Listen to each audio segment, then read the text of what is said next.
सभी मेरे भाइयों को जय श्री राधे कृष्णा। मेरे भाइयों, आप सभी को सूचित किया जाता है कि कल 24 तारीख को 24 जुलाई 2021 को गुरु पूर्णिमा मनाई जा रही है।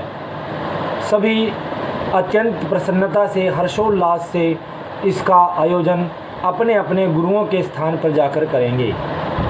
तो भक्तजनों, अगर आपने गुरु धारण कर रखा है तो आपके लिए ये विषय बहुत अच्छा और ये वीडियो बहुत मनोरंजक बनने वाली है। सबसे पहले तो हमें गुरु के विषय में पता होना चाहिए कि गुरु किस प्रकार से धारण किया जाए। भागवत पुराण में भी लिखा है कि गुरु बनाने से पहले गुरु को परखना चाहिए। गुरु के व्यवहार को, गुरु के सद्व्यवहार को, उसके अतीत को, उसके वर्तमान को जानना आवश्यक है। केवल ऐसे ही चलते फिरते किसी को अपना गुरु नहीं बनाना चाहिए।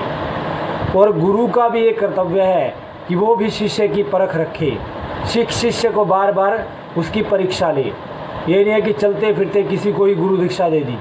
ऐसा करने से गुरु का गुरुत्व और शिष्य का शिष्यत्व नष्ट हो जाता है। क्योंकि हमारे जो भागवत पुराण है और वैसे भी हम ग्रंथों में देखते हैं तो वहाँ पर हम देखते हैं कि गुरु बनाने के लिए हमें कई सालों की तपस्या करनी पड़ती है। अच्छे गुरु की खोज के लिए 10-10, 20-20, 25-25, 50-50 साल तक हमें जीवन को ऐसे ही व्यर्थ में ही इधर उधर भटकाना पड़ता है। और शिष्य, गुरु को भी शिष्य बनाने के लिए शिष्य की बार बार 10 साल, 20 साल, 30 साल, जब तक उसकी परीक्षा हो तब तक उसकी परीक्षा करनी पड़ती है। अब आपको सबसे पहला चरण बताता हूँ गुरु बनाने के लिए। सबसे पहला चरण है गुरु बनाने के लिए कि गुरु का आप व्यवहार देखें कि गुरु आपके सुख दुख के काबिल है या नहीं है। गुरु आपके लिए, जो आप आंखें बंद करके वो गुरु आपके लिए उपस्थित हो जाएगा, नहीं हो जाएगा। गुरु आपको राम का दर्शन करवाएगा, कृष्ण का दर्शन करवाएगा, या गुरु स्वयं इन चीज़ों को जानता भी है या नहीं है। अर्थात गुरु कैसा होना चाहिए? गुरु राम का भक्त होना चाहिए, कृष्ण का भक्त होना चाहिए, किसी देवी देवता की स्तुति करने वाला होना चाहिए। गुरु कभी भी अपने आप को ये ना बोले कि मेरे द्वारा रचित ये मंत्र है, इस मंत्र का जाप करके तुम क्या करो, तुम्हारा बेड़ा पार हो जाएगा। गुरु पुराणों के अनुसार मंत्र की दीक्षा देने वाला होना चाहिए। शिव मंत्र, गायत्री मंत्र और ओम नमो भगवते वासुदेव, इस मंत्र, कोई भी मंत्र हो, इस मंत्र को देने वाला होना चाहिए। और कैसे कान में उसको मंत्र को फूकने वाला होना चाहिए। गुरु की प्रक्रिया ये होती है। और गुरु क्या है? गुरु जब भी हम आंख बंद करें, जिसको गुरु माने, पहले अभी धारण नहीं किया, केवल मानने की उसकी परीक्षा है, और उसके पश्चात आंख बंद करते ही हमारे सामने आ जाना चाहिए। इस प्रकार से एक सच्चे गुरु की पहचान होती है। और गुरु भी शिष्य को जो परखे, शिष्य की जब अच्छी प्रकार से परीक्षा करे, उसे अग्नि में तपाए, उसे पानी में खड़ा रखे, उसके शरीर को अच्छी प्रकार से अपने योग्य बना ले। जैसे चाणक्य ने चंद्रगुप्त मौर्य को राज्य देने से पहले उसकी परीक्षा की थी, उसी प्रकार से गुरु को शिष्य की और शिष्य को गुरु के विषय में जाने, गुरु के अतीत के विषय में जाने, गुरु के वर्तमान के विषय में जाने, गुरु के व्यवहार के विषय में जाने, गुरु के सद्गुणों के विषय में जाने। और गुरु का एक उसका कैसा व्यवहार है, सौम्यत्व का व्यवहार है, कैसा व्यवहार है, उसके भी जाने।